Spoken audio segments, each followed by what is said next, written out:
శ్రీమాత్రే నమ. జాతకంలో మనం చాలామందికి ఉన్న అపోహ ఏంటంటే శని జాతకంలో దోషంగా ఉన్నప్పుడు అనేక రకాల ఇబ్బందులు వస్తాయి అని చాలామంది అనుకుంటారు. కానీ అది చాలా వరకు తప్పండి.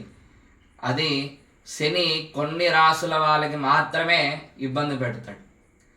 శని ఏ ఏ రాశుల వాళ్ళకి ఇబ్బంది పెడతాడు అంటే మేషరాశి, వృశ్చిక రాశి, అలాగే సింహరాశి, కర్కాటక రాశి, ధనస్సు రాశి, మీనరాశి, ఈ 6 రాశుల వాళ్ళకి మాత్రమే శని ఇబ్బంది పెట్టే గ్రహంగా ఉంటుంది.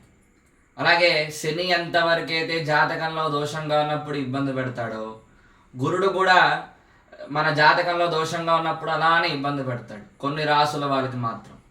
అవేంటంటే వృషభ రాశి, తులారాశి, అలాగే మకర రాశి, కుంభరాశి, మిథున రాశి, కన్యా రాశి, ఈ 6 రాశుల వాళ్ళకి గురుడు అనేవాడు ఇబ్బంది పెట్టే గ్రహంగా ఉంటుందన్నమాట. అందుకని ఈ 6 రాసుల్నే మనం లగ్నాల కింద మనం లగ్న చక్రంగా మనం చూసుకునేటప్పుడు ఈ రాసుల్నే లగ్నాల కింద మనం మాట్లాడుకుంటాం. అందుకని ముందు ఏ లగ్నానికి మీరు చెందిన వాళ్ళు, మీరు ఏ గ్రహం మీకు జాతకానికి శుభగ్రహంగా ఉంటుంది, పాపగ్రహంగా ఉంటుంది అనేది తెలుసుకున్న తర్వాతే మీరు పరిహారాలు అవన్నీ కూడా చేసుకోండి పూజా కార్యక్రమాలు చేసేటప్పుడు.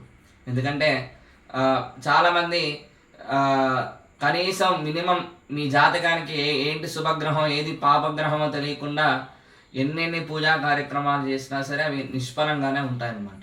అందుకని ముందు ఈ యొక్క వివరణ తెలుసుకొని దాన్ని బట్టి మీరు పరిహారాలు అనేవి చేసుకోండి. శ్రీమాత్రే నమః.